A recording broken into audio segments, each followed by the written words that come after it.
C'est un plaisir de vous retrouver à nouveau sur Radio Val d'Isère dans nos nouveaux locaux, dans notre nouveau studio vidéo. Vous le savez, depuis la fin de l'hiver dernier, Radio Val d'Isère avait déménagé, tout comme l'Office de tourisme, pour laisser place à de nombreux travaux à l'Office et à Radio Val. Ça y est, c'est quasiment terminé de notre côté, ce qui fait que nous pouvons à nouveau vous proposer des vidéos chez nous dans notre studio.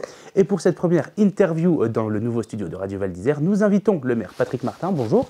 Bonjour Valentin. Très honoré d'être le premier finalement à être dans ce nouveau studio magnifique. Alors c'est honorifique, mais en même temps vous essuyez un peu les plâtres. Oui. On ne sait pas exactement si les cadres sont bons, si tout ça va bien se passer. Avec plaisir, avec plaisir.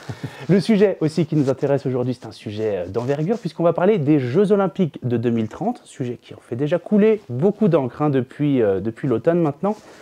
Vous l'aviez annoncé ce matin, ça y est, depuis hier soir, le dossier, ce qu'on peut appeler ça un dossier de candidature, est envoyé du côté du CIO. J'ai bon ?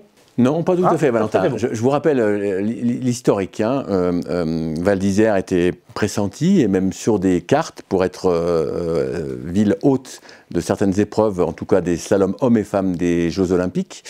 Ça a été annoncé comme tel. 2 jours après, on nous expliquait qu'il n'y en avait plus.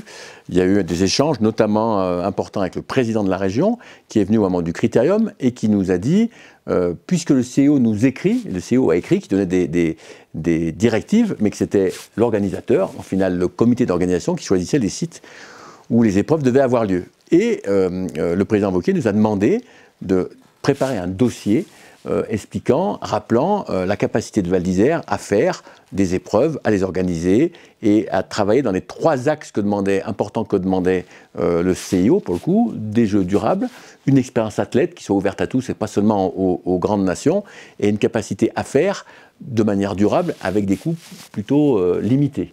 Voilà, et c'est dans cet objectif que nous avons travaillé comme des fous, je reprends une expression de Laurent Wauquiez, pour produire ce qui était demandé à la date demandée, c'est-à-dire au 15 janvier, un dossier, c'est un PowerPoint à télécharger, qu'on a envoyé évidemment d'abord à Vincent Gey, qui est en charge pour le président Wauquiez, avec copie évidemment aux 2 présidents des 2 régions, et puis au CONSF, M. Lapartien. Donc il a été envoyé à Vincent Gey, comme ça a été demandé, et ce dossier, il retrace tout ce qui a été demandé en fonction des demandes du CIO, pour bien amener la preuve que la candidature des Alpes françaises, elle sera plus forte avec Val d'Isère. Un dossier que vous avez donc monté en 3 semaines, 1 mois, en comptant bien sûr les fêtes de la fin de l'année.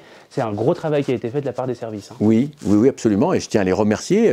D'abord, c'est la mobilisation de tout le village, et là, je tiens à remercier tout le village de Val d'Isère. Dans ce dossier, il y a un petit courrier d'en-tête qui est signé évidemment du maire, du président de l'Office du tourisme, du président de la communauté de communes de Haute-Tarentaise, du président des propriétaires de Val d'Isère, des hôteliers, restaurateurs, etc. Il y a tout un travail de fond qui a été fait. Également un travail de chiffrage qui a été fait pour bien montrer qu'on était en capacité de produire ce genre d'événement, pas dans les chiffres qui étaient annoncés au départ, pour nous expliquer qu'on était finalement exclus pour ces problèmes d'argent, voilà. Et oui, incroyable de produire, on a des vidéos qui ont été montées, on a les sites, tout était expliqué, l'ensemble du projet, tout le monde le connaît bien ici à Val d'Isère, mais sur la face, pour accueillir les épreuves hommes et femmes, slalom géant et slalom. On parle encore des Paralympiques aussi, ou là on est vraiment que sur les Jeux? On ne parle pas beaucoup des Paralympiques, pour être clair, pas beaucoup, c'est pas la demande.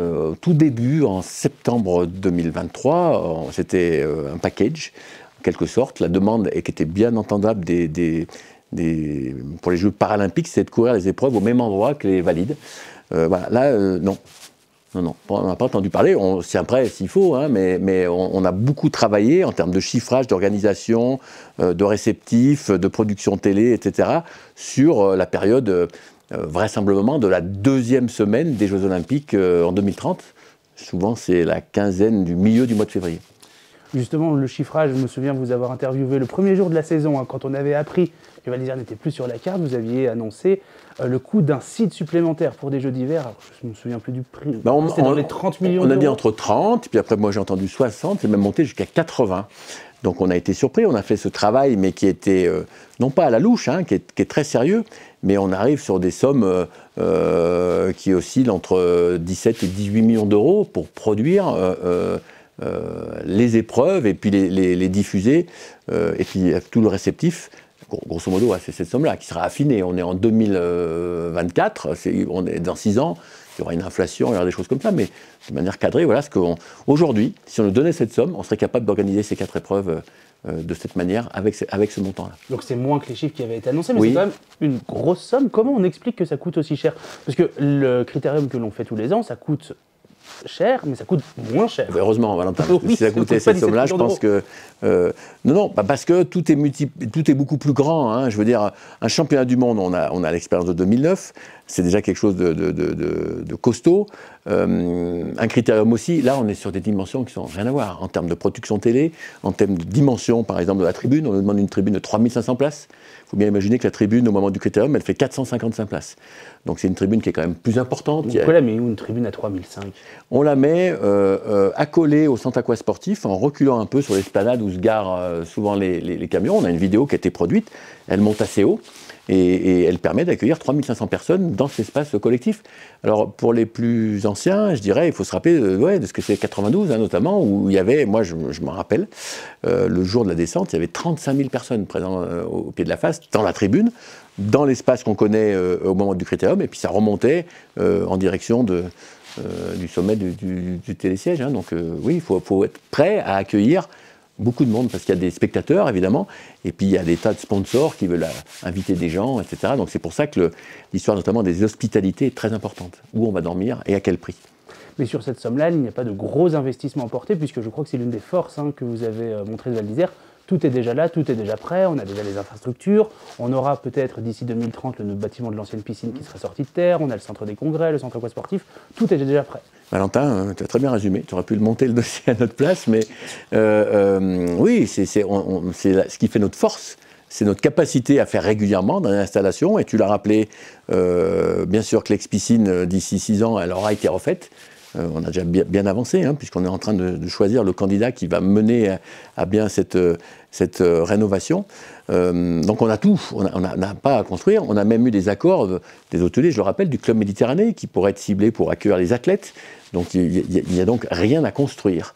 Et puis après, et je le rappelle souvent, et on l'a mis dans notre dossier, si on fait tout ça, ce n'est pas juste pour produire 4 courses de ski supplémentaires. C'est vraiment un objectif global de la partie haute de la vallée. Et là, je remercie mes collègues de la communauté de communes de Haute-Tarentaise qui se sont engagés à nos côtés. On avait déjà développé un programme, des recherches pour améliorer nos mobilités. On sait que c'est notre point faible, au niveau ferroviaire notamment. Voilà, pour améliorer un événement comme ça, il sert de catalyseur pour gommer un petit peu ce qui est notre point faible à nous, en bout de vallée, c'est vraiment la desserte, notamment ferroviaire. On ne va pas refaire les infrastructures ferroviaires en 6 ans, moi je n'y crois pas une minute, mais vous voyez, des projets sur le train de nuit, des projets sur le quai supplémentaire à la gare de Bourg-Saint-Maurice, toutes ces choses-là, on compte sur cet événement pour les accélérer. C'est donc à ça que ça pourrait servir, ces Jeux de 2030 à Val d'Isère, selon vous, améliorer les mobilités ferroviaires? Pourquoi on ne pourrait pas améliorer les trains jusqu'à Bourg-Saint-Maurice? Il y a déjà un projet qui est dans les tuyaux, je crois. Oui, mais le tuyau est très long, Valentin. Donc, pour voir le bout du tuyau, il faut donner une impulsion, souvent financière, hein, parce que des Jeux Olympiques, c'est financé d'abord par les droits télé, c'est-à-dire qu'ils reviennent au CIO, qui les distribue au comité national, qui redistribue aux organisateurs. C'est comme ça que ça se passe. Mais aussi par du ticketing, les faits qu'il y a des gens les ventes de tickets, pardon, qui achètent des tickets, qui viennent voir ces épreuves. Et puis après, tout ce qui est structurant, et là, l'objectif, c'était de le faire à minima. On parle d'un budget d'1,5 milliard, 1,7 milliard, ce qui est beaucoup d'argent, mais ce qui est relativement peu par rapport à l'organisation. Et bien à ce moment-là, c'est le rôle de l'État d'accélérer ça. Et donc effectivement, ça paraît tout bête, mais mettre des trains de nuit, il faut les trains qui vont bien avec. Hein. Ce n'est pas les trains de nuit des années 60, et voilà, il y a des choses à faire.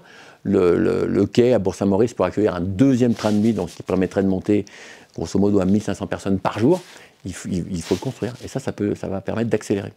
Vous parliez aussi au conseil municipal de vendredi de votre crainte de voir à terme les trains s'arrêter plutôt à Moutier et ne pas desservir jusqu'à Bourg-Saint-Maurice. Oui, c'est une vraie crainte, ça? Oui. Ouais. Oui, alors j'exagère, il faut toujours forcer le trait.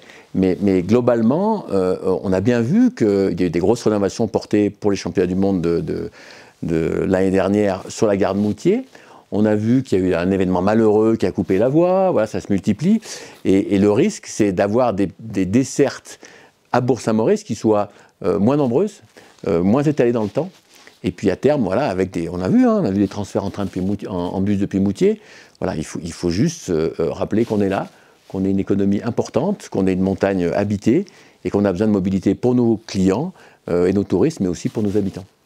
On aurait un projet d'ascenseur valléen, c'est utopique ou pas d'y penser? Alors, c'est pas utopique, Valentin, c'est un travail qui est mené par la communauté de communes de Haute-Tarentaise. Il y a déjà eu plusieurs copiles, etc. On a étudié ce qui était faisable. L'ascenseur valléen, au terme où on l'entend, c'est-à-dire un câble, une liaison câblée qui rejoindrait Bourg-Saint-Maurice à Val-d'Isertine, a été exclu, parce que la géographie ne le permet pas. Mais ça peut s'améliorer par des parkings à Bourg-Saint-Maurice, par des transferts en bus qui seraient bien améliorés. Voilà, toute cette étude a été fortement poussée, elle est déjà bien avancée. Elle était antérieure à la candidature des Jeux Olympiques, donc ça, je l'ai mis évidemment cette étude dans le dossier pour montrer qu'on est prêt. Quel est l'autre intérêt des Jeux Olympiques que Val d'Isère ait les Jeux Olympiques et organise des épreuves à Val d'Isère? L'intérêt, c'est que, et je l'ai rappelé souvent, c'est qu'il faut toujours savoir d'où on vient. Et notre histoire, c'est quand même intimement lié au ski de compétition. Peut-être qu'on a trop forcé le trait, moi j'en suis pas certain, 190 Coupes du Monde, c'est un vrai savoir-faire, et donc c'est des choses qui s'entretiennent dans un monde qui bouge, qui change, avec des nouveaux acteurs qui arrivent. On a des nouveaux acteurs en France, dans les Trois-Vallées, mais il y en a d'autres, dans d'autres pays. Et rappeler que le ski, ça se fait dans les endroits où les pentes sont belles, où la neige, y compris naturelle, est là aussi. Voilà, donc c'est vraiment important de marquer ça.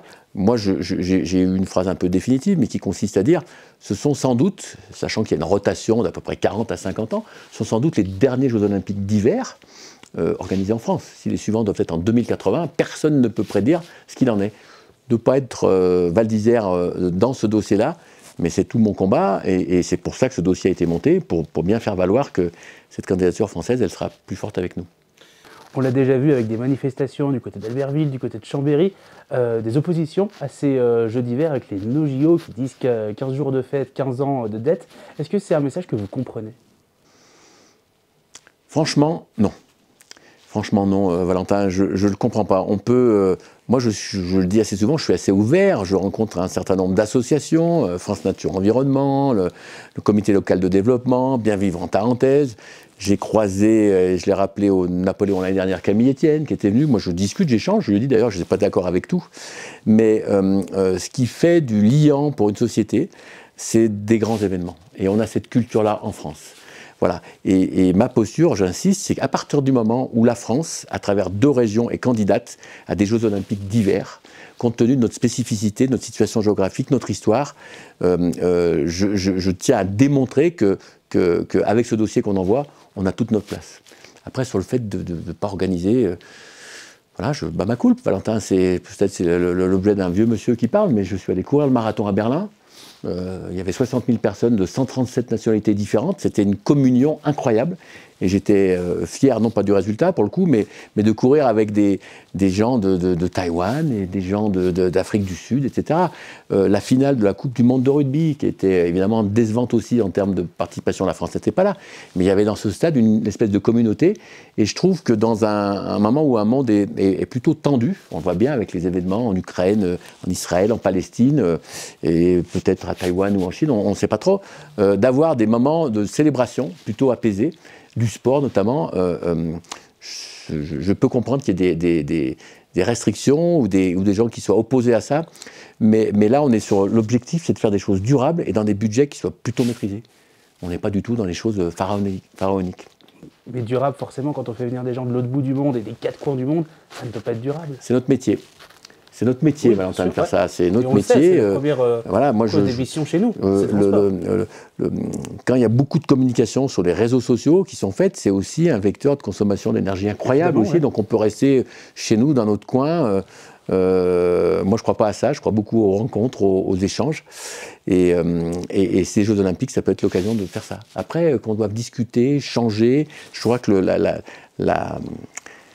le principe de base qui a été énoncé par Laurent Wauquiez lui-même, c'est lui qui a parlé de jeux durables, et bien du coup, lui, ce qu'il entend, c'est démontrer que c'est possible.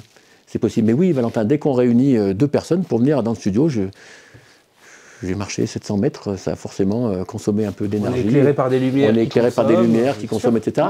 Je crois qu'il y a une prise de conscience globale. Et puis après, tout ne peut pas s'arrêter d'un coup. Voilà ma position. La suite, le dossier a été remis, prochaine étape? La prochaine étape, il va être téléchargé, j'espère, puisqu'on a envoyé un lien. Et puis, la prochaine étape, c'est un passage devant le CIO par le comité d'organisation, en l'occurrence les deux présidents des deux régions, j'imagine accompagnés de David Lapartien. Le président Wauquiez m'avait proposé de me rendre à Lausanne avec lui. Moi, je serai tout à fait disponible, comme ça me permettra de voir, d'entendre et de faire ma propre opinion, avec une réponse. Donc, le dossier sera présenté, avec ou sans Val d'Isère. Moi, je m'attends à tout, que les choses soient claires, mais je suis déterminé à ce qu'on soit dedans, avec une réponse du CIO début de l'été, en tout cas avant le début des Jeux Olympiques de Paris 2024. Donc début juillet, on sera fixé, Val d'Isère, pas Val d'Isère, Jeux 2030. On sera fixé avant, Valentin, on sera fixé déjà au mois de fin février, savoir si Val d'Isère était proposé dans la carte des sites retenus pour organiser ces Jeux Olympiques. Là, on le saura. Si on y est, il faudra encore avoir l'accord du CIO, mais qui est en discussion ciblée avec un seul pays. Ça va être difficile de lui dire non. C'est pour ça que les gens prennent des précautions oratoires pour dire à 99,9%. Voilà. Donc si c'est en France et que c'est en 2030, eh bien, nous avons tout fait, en tout cas avec ce dossier, pour que Val d'Isère fasse partie de la fête, parce que c'est une fête. Merci Patrick Martin de nous avoir accordé cette interview sur Radio Val d'Isère. Beaucoup d'autres sujets que nous aimerions aborder avec vous, le budget, plein de choses. On se reverra une prochaine fois. Pas de souci, Valentin. Maintenant, je connais l'adresse du studio, donc je reviendrai régulièrement. Merci beaucoup. Au revoir.